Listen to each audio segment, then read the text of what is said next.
खाना को आधा करो, काम को करो दुगुना, पानी को तिगुना करो, हंसना को करो चौगुना। सवेरे ताज़ा खाना खाने से वो ज़्यादा तंदुरुस्त रहेंगे। सलाद का ज़्यादा प्रयोग कीजिए, 4 बार बच्चों को खाना दीजिए। ये डायरेक्ट तो सुझाव नहीं कहेंगे कि आप झोला छाप के पास जाइए। अभी समय आ चुका है, इसमें लोगों को क्या खाना चाहिए और शेर व शायरी तो कमाल का करते हैं, इन सब पे हम चर्चा करेंगे। डॉक्टर साहब का नाम है के चौधरी, तो इन्हीं से जानने का प्रयास करते हैं। कि बहुत बहुत स्वागत है हमारे चैनल में। जी आपका भी स्वागत है।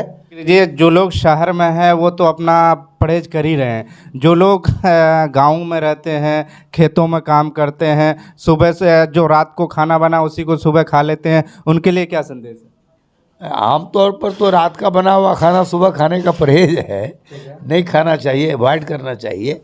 हाँ, लेकिन कुछ चीज़ें हैं जैसे कि आप हल्दी मिलता है तो हल्दी, नमक, तेल वगैरह दे के भूज करके जो रात में आप भुजिया वगैरह या कुछ इस टाइप का रखे हैं सब्जी, तो सवेरे गर्म करके आप खा लेते हैं। लेकिन निश्चित रूप से रोटी, भात, चावल जो भी बनना है, सवेरे ताज़ा खाना खाने से वो ज़्यादा तंदुरुस्त रहेंगे।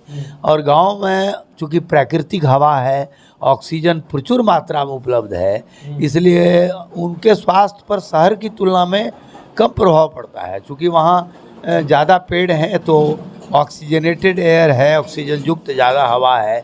गांव के लोग काम करने के बहाने टहल ही लेते हैं, शारीरिक श्रम भी हो जाता है। शारीरिक श्रम होगा तो शरीर में जो मेटाबॉलिज्म है, सेलों का बनना और टूटना, वह निरंतर चलता रहता है। तो इसलिए गांव के लोगों के रोग प्रतिरोधक क्षमता अक्सर शहर के लोगों से ज़्यादा होती है।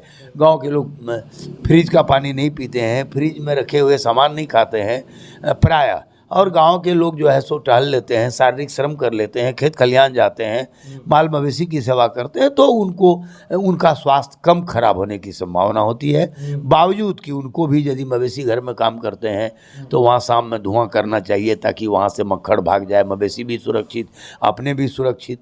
और आके कहीं खेत खलिहान से आए हैं तो बढ़िया से सुसुम पानी से या ताज़ा पानी से पैर धो लेना चाहिए। नारियल तेल में कर्पूर दे करके लगाना चाहिए। और कोई भी शहरी व्यक्ति हो कि गांव के व्यक्ति हो, एक बहुत बड़ा मंत्र है, भी आपने शेर व शायरी की चर्चा करी है तो मैं बताना चाहता हूं कि स्वस्थ रहने के इस मौसम में सबसे बड़ा उपाय है कि खाना को आधा करो। खाना को आधा करो, काम को करो दुगुना, पानी को तिगुना करो, हंसना को करो चौगुना। अगर आप मुस्कुराएंगे, हंसेंगे, पानी पूरा पिएंगे, खाना कम खाएंगे, काम ज़्यादा करेंगे तो ठीक होगा और शरीर स्वस्थ रहेगा, प्रसन्न होगा जाड़े के समय में। ठीक है जी। तो ये जैसे आपने बताया, बड़े आदमी को, जो लोग बच्चे हैं, बच्चे को किस तरह से देना चाहिए खान पान, उसके लिए सर कोई? जो बच्चे बिल्कुल छोटे बच्चे हैं तो उनको तो जो माँ का दूध पीते हैं स्तनपान कराना चाहिए, ठंड से बचाना चाहिए, हमेशा उसको ढक करके रखना चाहिए। 8:30 बजे के बाद अगर बच्चे को धूप दिखाना हो तो बच्चे को भी गोद में ले आके आप धूप दिखा सकते हैं। या फिर 2 बरस से ऊपर और 5 बरस तक के जो बच्चे हैं उन पर भी निगरानी रखनी चाहिए कि वो 8 बजे 7 बजे के पहले इधर उधर सड़कों पर नहीं टहले दौड़े नहीं, क्योंकि अगर ठंड में गिरेगा तो वह चोट होगा तो खून भी जम जाएगा, वो जल्दी ठीक नहीं होगा। इसके अलावा 5 वर्ष से जो बड़े बच्चे हैं उन लोगों को समय पर आप नाश्ता पानी दीजिए, सलाद का ज़्यादा प्रयोग कीजिए, 4 बार बच्चों को खाना दीजिए, उसकी निगरानी कीजिए। और उससे भी जो बड़े लोग के उम्र है, हर उम्र के लोगों को धूप का सेवन करना चाहिए ताकि विटामिन डी का निर्माण हो सके और शरीर में रोग प्रतिरोधक क्षमता का निर्माण हो सके।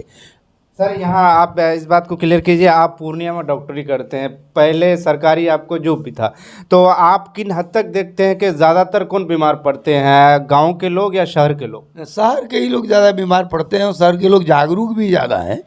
थोड़ी बहुत भी सर्दी खांसी या कोई नई बीमारी का उनको लगा तो तरह तरह की पत्रिकाएं पढ़ते हैं, अखबार पढ़ते हैं, तो जागरूक ज़्यादा होते हैं, वो डॉक्टरों से संपर्क स्थापित करते हैं। कुछ लोग के फैमिली डॉक्टर होते हैं और कुछ लोगों को मान लीजिए कि अगल बगल बहुत सारे दुकानदार हैं जो छोटी मोटी डिग्री भी है लेकिन उनके पास चिकित्सा संबंधी 25-30 वर्षों का अनुभव है, तो उनके अनुभव का वह लाभ लेते हैं और अपने जीवन को स्वस्थ बनाने के लिए वह संपर्क में बने रहते हैं। ये डॉक्टर साहब यहाँ क्लियर कीजिए कि गांव के लोग कुछ भी होता, बुखार कितना तक हो जाए कि एक झोला छाप के पास जाना चाहिए या जिसके पास डिग्री है उसके पास आना चाहिए?